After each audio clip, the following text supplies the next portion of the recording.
John Adams, a leader in the American Revolution, delegate to the First Continental Congress, and second President of the United States, has a broad legacy including rights and freedom Americans enjoy today and the separation of U.S. from Great Britain, as he was an influential voice in persuading Congress to declare independence.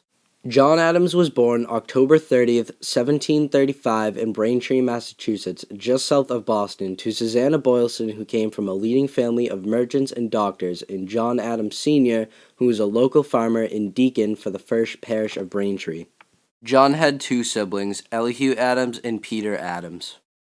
John Adams' career began at a young age at 16 when he was accepted into Harvard University and graduated 4 years later in 1775. During his time at Harvard University, he started to admire Benjamin Franklin as a political thinker from Pennsylvania who invented the lightning rod. After graduating, Adams moved to Worcester, Massachusetts, 30 miles west of Boston. Here he started to teach at a grammar school, but 3 years later, he quit and moved back to Braintree so that he could enroll in the Boston Bar and begin to practice law. Adams slowly built up his law practice and more significantly became to involve himself with the maelstrom of revolutionary politics and studied the law with great dedication. On October 25, 1764, 5 days before his 29th birthday, Adams married Abigail Smith, his third cousin and the daughter of the Congregational minister. They went on to have 4 children, Abby, John Quincy, Charles, and Thomas. During 1765, John Adams became to emerge as a leader when he opposed the Stamp Act. The Stamp Act required colonists to buy stamps and put them on 2 various types of legal documents. The Stamp Act in 1765 was an act of the Parliament of Great Britain that imposed a direct tax on colonies of British America and required that many printed materials in the colonies be produced on stamped paper produced in London. Adams became a frequent contributor to the local newspaper, voicing his work on the Stamp Act. This made John Adams one of the well-known lawyers in the area that worked on cases involving divorce, rape, wills, and trespass.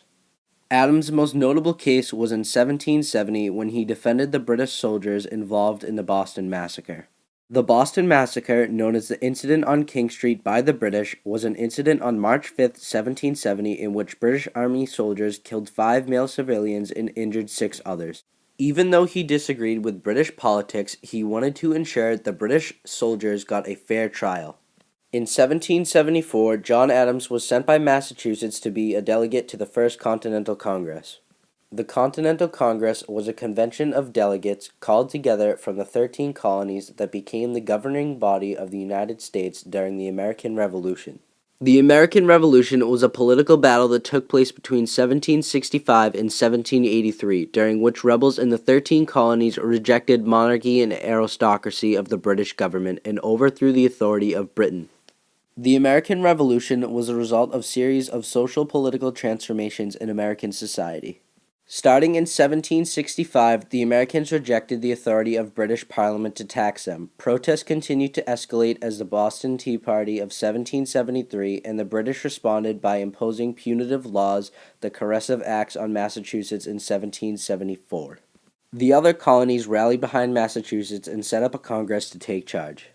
In 1777, Adams was appointed as Minister of France and was given the position of negotiating a treaty of peace known as the Treaty of Paris. The Treaty of Paris, signed in Paris by representatives of King George III of Great Britain and representatives of the United States of America on September 3, 1783, in turn ended the American Revolutionary War. In 1789, John Adams' most well-known legacy by many Americans is when he was in a presidential race to be the first president of the United States, but lost in a close battle to a close friend, George Washington. Getting the second most votes on the ballot meant Adams would become George Washington's vice president, the first vice president of the United States of America. Adams proved to be an effective vice president. As the president of the Senate, he was a strong supporter of various programs of the administration. Washington respected Adams and consulted with him frequently. In 1792, Washington was re-elected president and Adams was re-elected vice president. In 1796, after Washington had declined to run for a third time as president, Adams was elected president and Thomas Jefferson was elected vice president. John Adams was the first president that lived in the White House. President Adams' main achievement was keeping the United States neutral during the French Revolution and the wars in Europe that followed.